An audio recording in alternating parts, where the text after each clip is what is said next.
Shalom, je ne conduis pas, je continue la lecture. Un jour, une halakha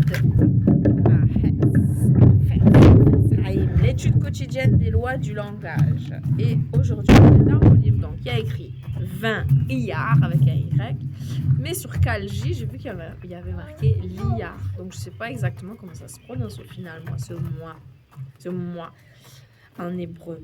20 iyar, 20 billard, je ne sais pas.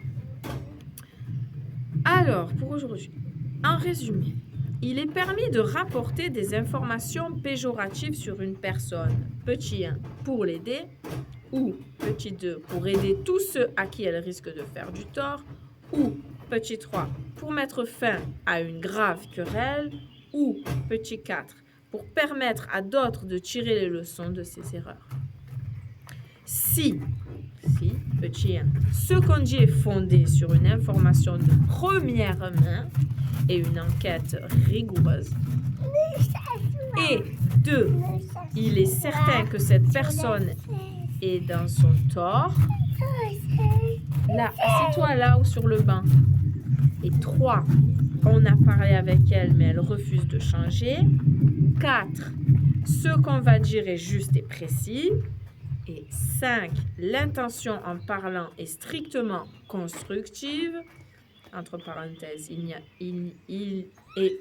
a une certaine chance d'arriver au résultat souhaité, et 6, il n'y a pas d'autre moyen d'arriver à ce résultat, et 7, les propos qu'on tient ne causent pas de tort.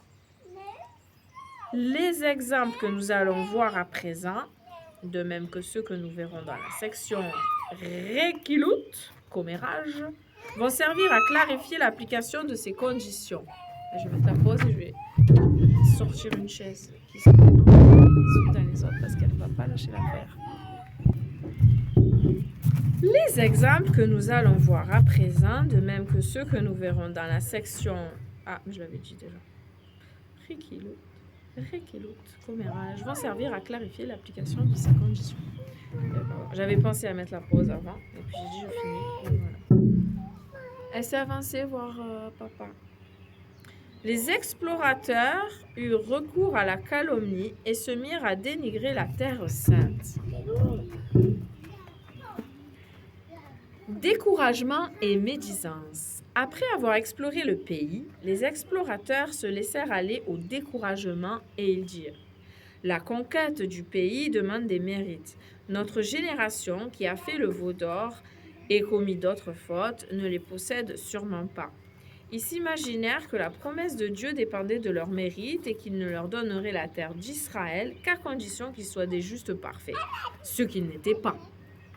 La Torah raconte Kalev fit taire le peuple à propos de Moshe et dit « Montons, oui, montons-y et prenons-en possession,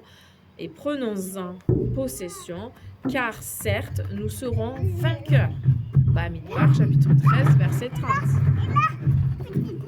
Nos sages expliquent que Kalev fit d'abord mine de partager la vie des explorateurs pour obtenir que le peuple l'écoute. Est-ce là tout ce que le fils d'Amran nous a fait? Commença-t-il.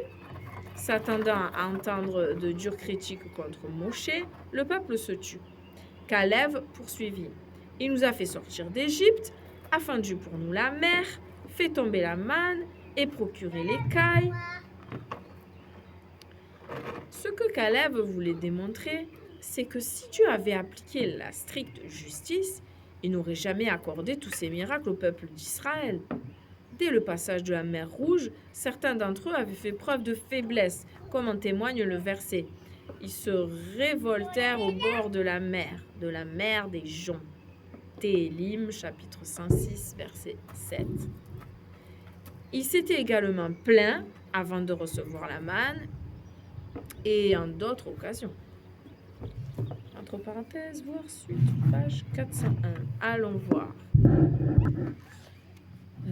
Aujourd'hui, c'est jour 50. Kalev cherchait à prouver aux enfants d'Israël que tout comme il avait joui de la pitié de Dieu dans le passé, il verrait s'accomplir sa promesse de les amener sains et saufs dans le pays d'Israël. Mais les explorateurs ne voulaient pas se laisser convaincre. Pour empêcher le peuple d'être influencé par les arguments de Caleb, les explorateurs eurent recours à la calomnie et se mirent à dénigrer la Terre sainte qui aurait dû être leur héritage à tout jamais. Fin.